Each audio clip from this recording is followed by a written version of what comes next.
Puji Tuhan, haleluya. Hanya di dalam Yesus ada kepastian, haleluya. Ya, kita minggu ini akan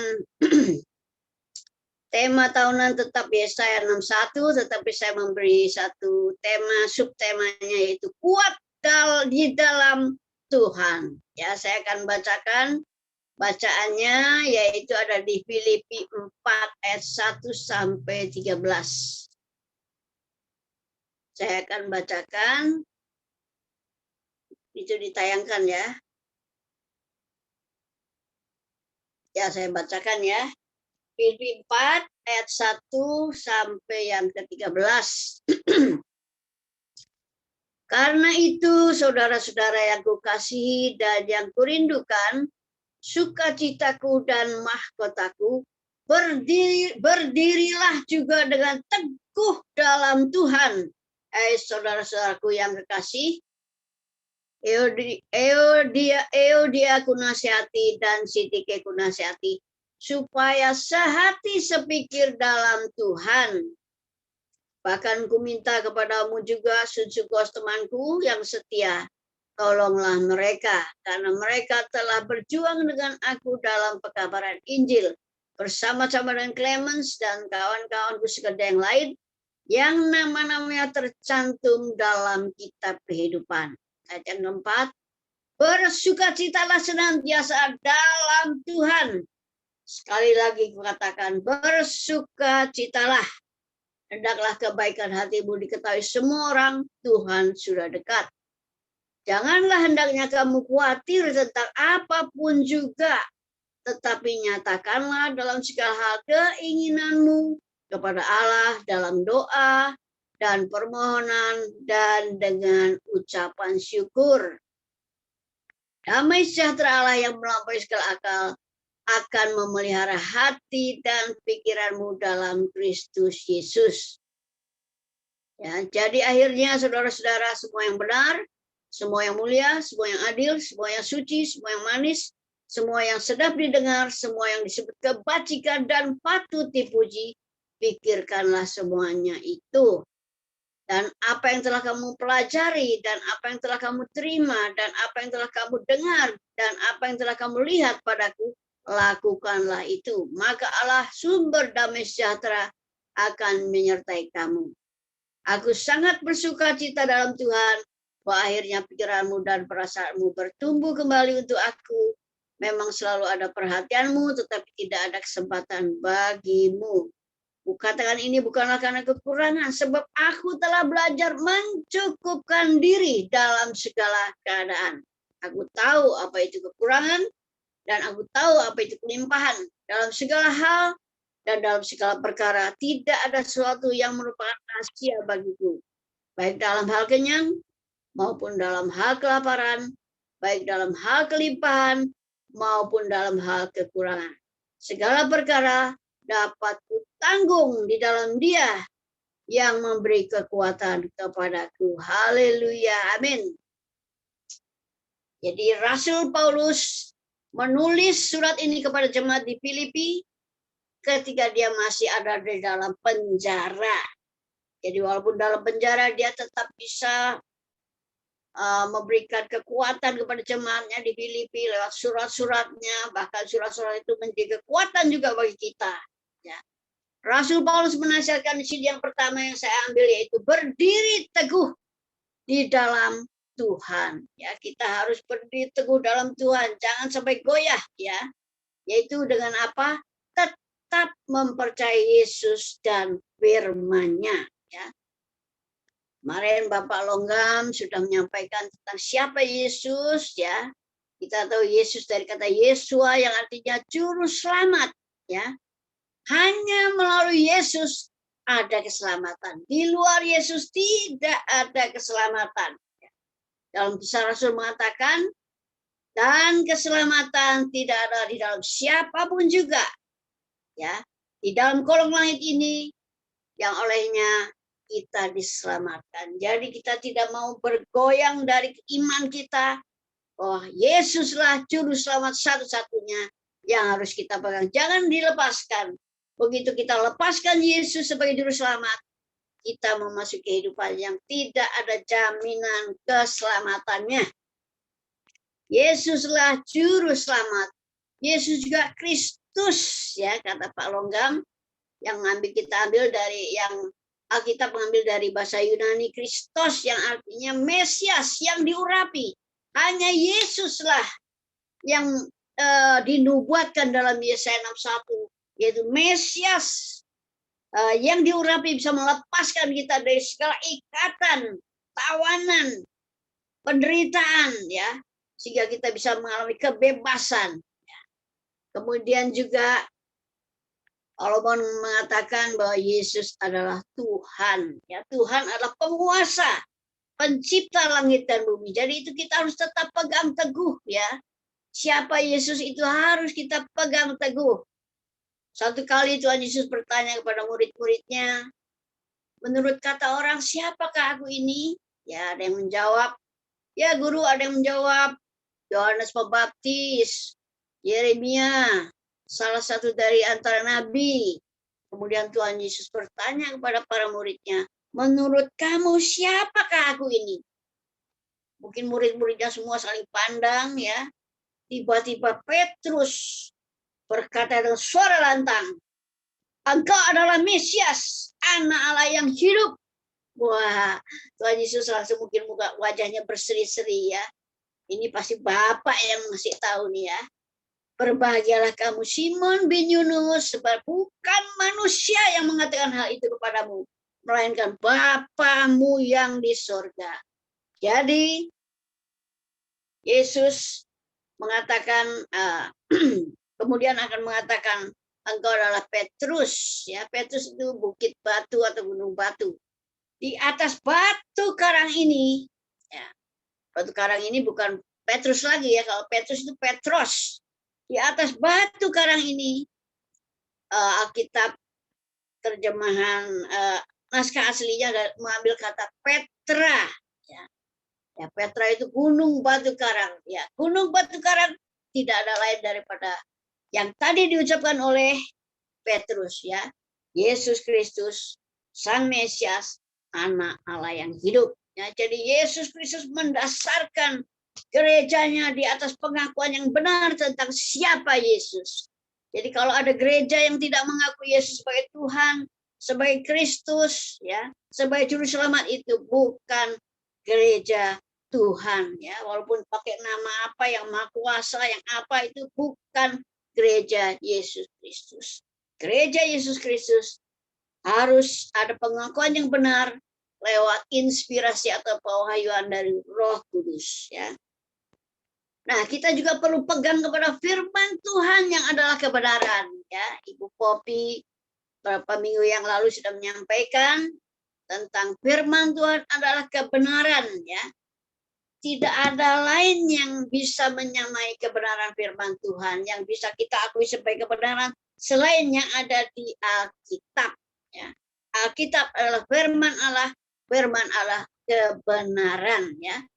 Sering saya dapat konten, ya, di HP, orang berbicara dengan penuh hikmat, ya, ada kata-katanya penuh hikmat dari siapa, tapi saya lihat ini tidak memberitakan Yesus. Ini bukan kebenaran.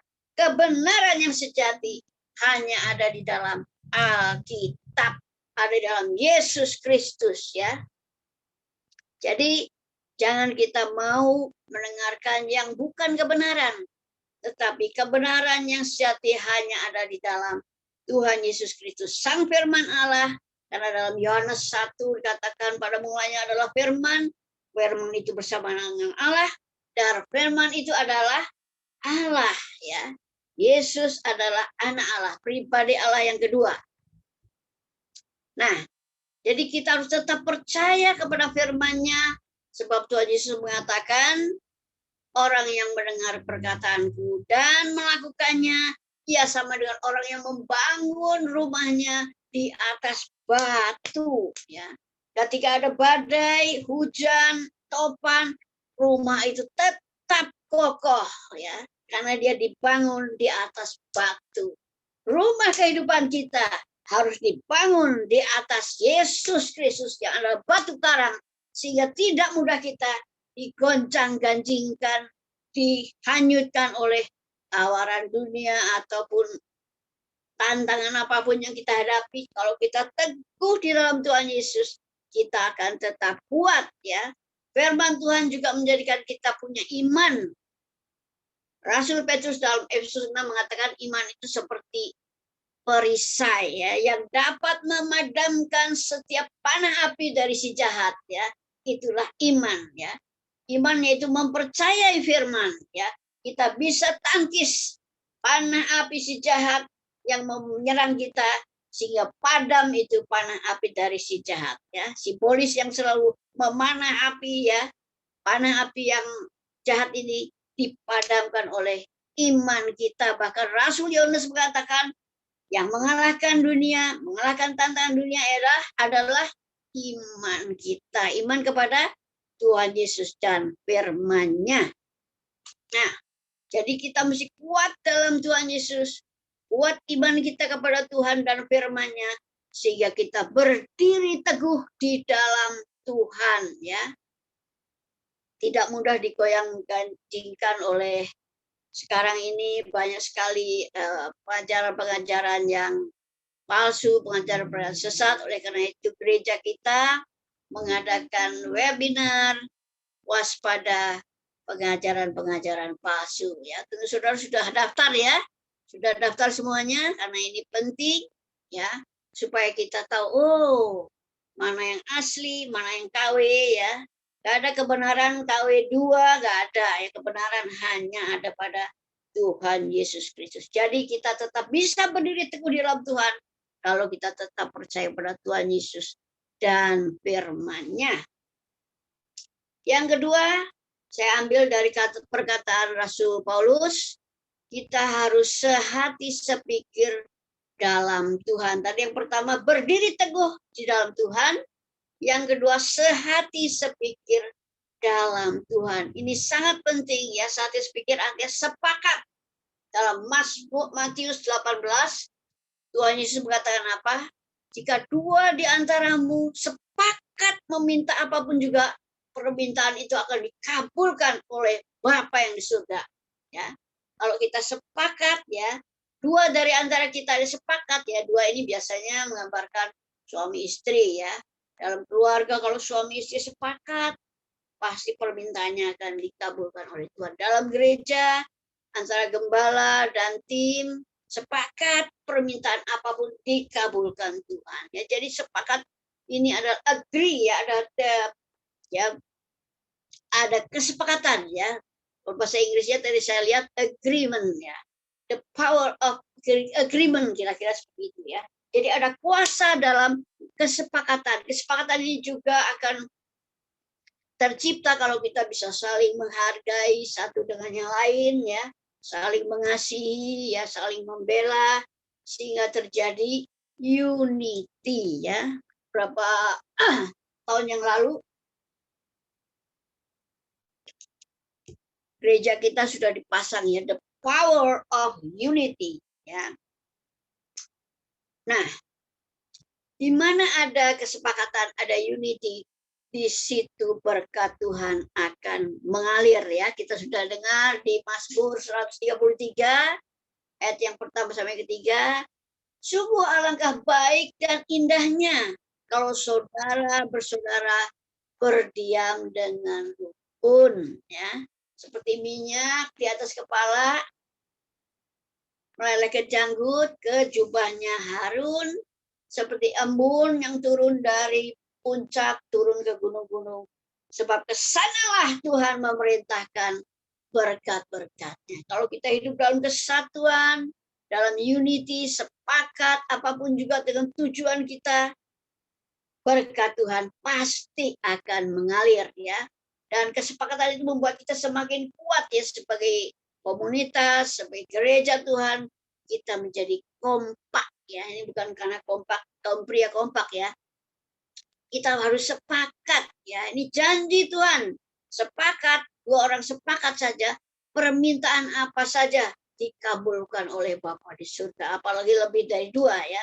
Ini satu ayat yang harus kita pegang teguh. Ya. Kita harus usahakan kita semua bisa saling menghargai, saling menerima. Mungkin saudara kita ada kelebihan, kita nggak usah iri. Saudara kita ada kekurangan, kita nggak usah menjauhkan dia. Tapi kita bisa mengasihi satu yang lain, saling menghargai, maka keunitian itu akan diciptakan. Ya, kita akan menjadi kuat. Kalau satu komunitas tidak ada kesatuan, nggak akan kuat. Tetapi kalau ada unity, di situ ada kekuatan dan bahkan berkat Allah mengalir atas kita. Ya, dalam pengkhotbah mengatakan tali 3 lembar tidak mudah diputuskan. Ya, ada kekuatan kalau kita bersepakat hidup saling mengasihi dalam kerukunan, unity, kita menjadi gereja yang kuat. Tantangan besar apapun, kalau kita bersepakat ada unity, Tuhan akan membela. Amin. Nah, yang ketiga, ini sebetulnya sudah disampaikan oleh Bapak Petrus Sitepu ya. Bersukacita dalam Tuhan ya. Jadi yang pertama tadi berdiri teguh dalam Tuhan, yang kedua sehati sepikir dalam Tuhan, yang ketiga bersukacita dalam Tuhan. Pastor Petrus sudah menerangkan apa itu sukacita, ya ada sukacita yang rohani, ada sukacita daging. Tentu yang dimaksudkan di sini bersukacita dalam Tuhan adalah bersukacita yang benar-benar sukacita ilahi, ya bukan sukacita karena kita lihat orang celaka kita ketawain, itu sukacita, bukan sukacita seperti itu ya. Sukacita ini sukacita di dalam Tuhan, sekalipun di tengah ada pandemi, tantangan apapun ya. Nah, dasar kita bersukacita apa ya? Yang pertama tentu kita sudah ditebus dan diselamatkan Tuhan, itu kita patut bersukacita ya. Tuhan Yesus sampai mau mati di kayu salib ya. Karena itu kita harus bersyukur ya, bersukacita ya. Tadinya kita adalah orang berdosa yang harusnya dihukum ya, tetapi oleh darah Yesus kita dibenarkan dan kita dijadikan anak-anak Allah. Kita punya janji-janji yang luar biasa dari Tuhan. Kita punya Bapa yang memelihara kita, seperti Pak Logam sudah menyatakan, nama Allah itu Jehovah Jireh. Allah itu yang menyediakan, Allah itu yang mencukupi. Jadi kita harus tetap bisa bersukacita sekalipun ada tantangan ya. Kemudian Tuhan kita itu sudah menang ya. Ketika dia di atas kayu salib, dia mengatakan sudah selesai. Ya. Tuhan Yesus sudah menang atas segala sesuatu. Dan kita ini malah dijadikan lebih dari pemenang ya. Dan luar biasanya Tuhan Yesus disebutkan Pak Longgam, Immanuel, itu selalu beserta kita dalam keadaan suka, duka, baik kita di lembah, baik kita di puncak, Tuhan senantiasa beserta kita, senantiasa memelihara kita. Kita punya Tuhan yang luar biasa ya. Tadi lagu-lagunya bagus sekali ya. Di dalam Tuhan Yesus telah ada kepastian ya. Di luar Yesus belum ada kepastian ya. Keselamatan di luar Yesus tanda tanya besar. Tetapi di dalam Yesus pasti diselamatkan ya. Puji Tuhan. Nah, tapi kadang-kadang ada yang menghalangi sukacita kita ya. Apa itu? Yang pertama kekhawatiran ya. Nah, kadang-kadang kita diserang dengan roh khawatir ya, kalau beras sudah habis, uang sudah nggak ada, ya pasti kita khawatir ya. Kalau kita menghadapi, wah di tahun depan mesti kontrakan, nih uang dari mana, itu pasti kita khawatir ya. Tapi puji Tuhan, Rasul Paulus menasihatkan, janganlah khawatir tentang apapun juga.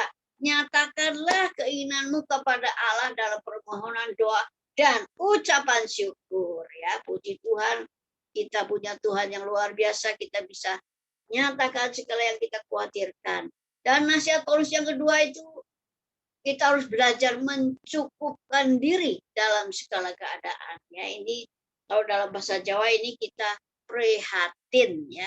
Kalau pada waktu kita banyak berkat Tuhan ya, setiap hari makan ayam goreng, B2, B1, terserah ya. Tapi ketika kita sedang masa ada sulit, keuangan menurun ya, kita harus bisa makan sama sayur, ya tempe, tahu. Seperti Ibu Rosita sekarang ya, makan sayur-sayur, ya Ibu Popi juga makan sayur-sayur. Bukan karena nggak bisa beli daging, tapi untuk kesehatan. Nah, kita harus bisa mencukupkan diri dalam keadaan ya. Kalau kita belum ada uang untuk beli apa yang ya, TV baru, nggak perlu ya. Kalau kita nggak bisa beli, misalnya HP sudah butut nih, tapi kalau belum ada uang, kita harus bersyukur dengan apa yang ada. Nasihat Rasul Paulus, kita harus mencukupkan diri dalam segala keadaan. Ya. Makan nasi, sayur, tempe, goreng, oke lah ya. Tetap sehat ya. Apalagi masih ada sambal. Tidak ada sambal, cabai rawit juga boleh ya. Jadi kita harus belajar mencukupkan diri dalam keadaan. Orang-orang Tionghoa dulu, zaman dulu, ya, ketika baru datang dari tanah daratan Tiongkok sana, dia datang ke Indonesia itu uangnya sedikit. Dia mulai usahanya dengan kerja keras. Makannya apa, saudara? Pagi makan apa? Bubur. Siang makan apa? Bubur. Malam makan apa? Bubur lagi ya. Itu karena prihatin. Nah, yang setelah usahanya berhasil, yang menikmati ya anak cucunya. Karena kakek mereka tuh yang berjuang ya, prihatin. Pagi makan bubur, siang bubur, malam bubur ya. Tentunya kekuatannya ya tidak sehat ya. Tetapi kita percaya Tuhan kita tetap melihara kita ya. Nasihat Rasul Paulus juga mengatakan, segala perkara dapat kutanggung di dalam Dia yang memberi kekuatan kepadaku. Jadi kita tidak hidup mengandalkan kekuatan sendiri, tetapi Tuhan Yesus senantiasa memberikan kita kekuatan, kemampuan dalam menghadapi apapun ya. Kalau dalam bahasa Inggrisnya, I can do all things. Saya dapat melakukan segala sesuatu karena Tuhan Yesus memberikan kekuatan kepada kita. Amin. Nah, tetapi ada lagi yang menghalangi sukacita kita. Kalau tadi khawatir, ini lebih bahaya lagi ya. Ini lebih berbahaya lagi, yaitu kecewa.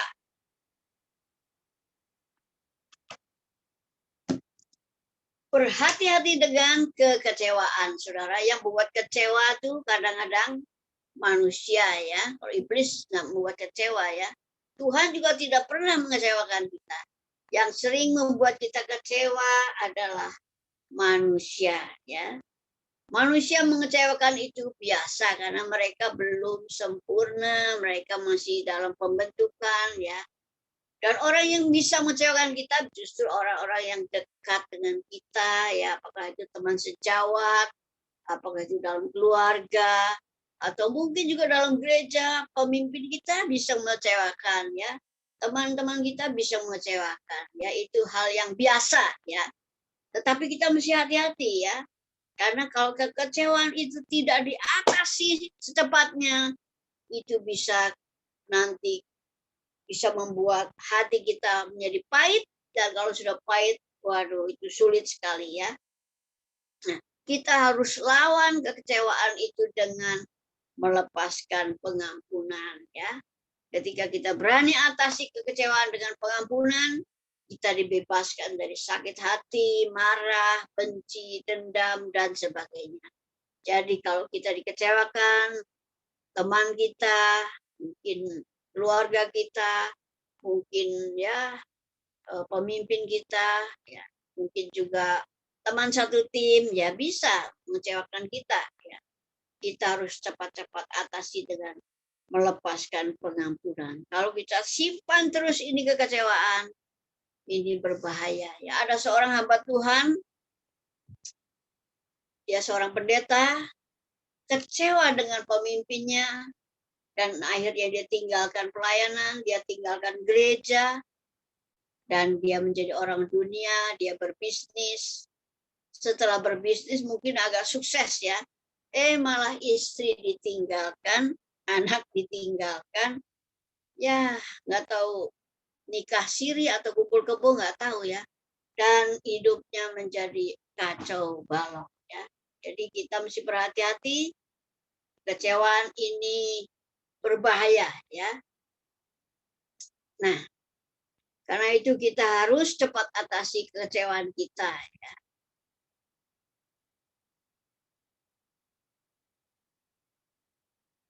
Ya, jadi manusia mengecewakan itu biasa. Tuhan yang tidak pernah mengecewakan. Karena itu ada lagunya ya. Tak pernah kecewa. Terus selanjutnya lupa ya. Jadi Tuhan tidak pernah mengecewakan kita. Tuhan adalah jaminan kepastian kita ya. Nah sekarang mengapa kita perlu bersukacita di dalam Tuhan? Dalam Nehemia 8 ayat 11c ya. Jadi kalau terjemahan yang Alkitab sekarang ini kurang tepat ya. Tapi kalau lihat di King James Version itu jelas sekali. For the joy of the Lord is your strength. Ya, makanya ada slogan ya. Sukacita dari Tuhan adalah kekuatan kita. Kalau kita punya sukacita yang dari Tuhan itu buat kita kuat. Kemudian dalam Amsal yang sudah terkenal, Amsal 17 ayat 22, hati yang gembira adalah obat yang manjur. Tetapi apa? Ya, kekecewaan termasuk ya kekecewaan itu akan membuat tulang kering ya. Jadi ya itu di dalam Amsal ya, Amsal 17 ayat 22 ya. Jadi kita mesti bergembira di dalam Tuhan karena itu adalah kekuatan kita, itu merupakan obat kalau kita ketika kita bisa mengampuni, maka ada gembira dalam Tuhan ya. Kemudian dalam Mazmur 37 ayat 4 saya akan bacakan ya. Mazmur 37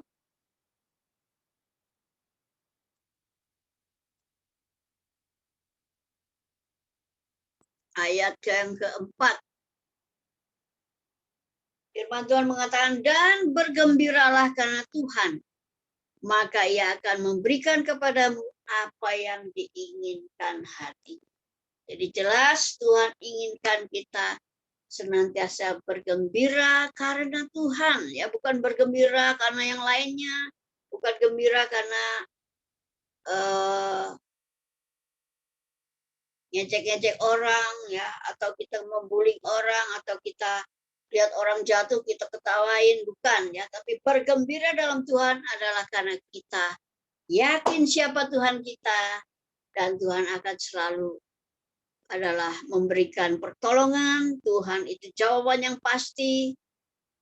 Jadi mari kita bersukacita dalam Tuhan ya. Kita harus memilih kuat dalam Tuhan ya.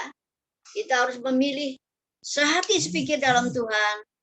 Kita juga harus memilih bersukacita dalam Tuhan. Sukacita adalah pilihan atau keputusan. Ya, mengampuni juga pilihan atau keputusan. Jadi keputusan kita amat menentukan ya. Jadi saudara-saudara yang dikasih Tuhan, marilah dalam menghadapi tantangan apapun kita berdiri teguh di dalam Tuhan ya. Di bahasa Inggrisnya ya supaya kita belajar dikit-dikit ya bahasa Inggris.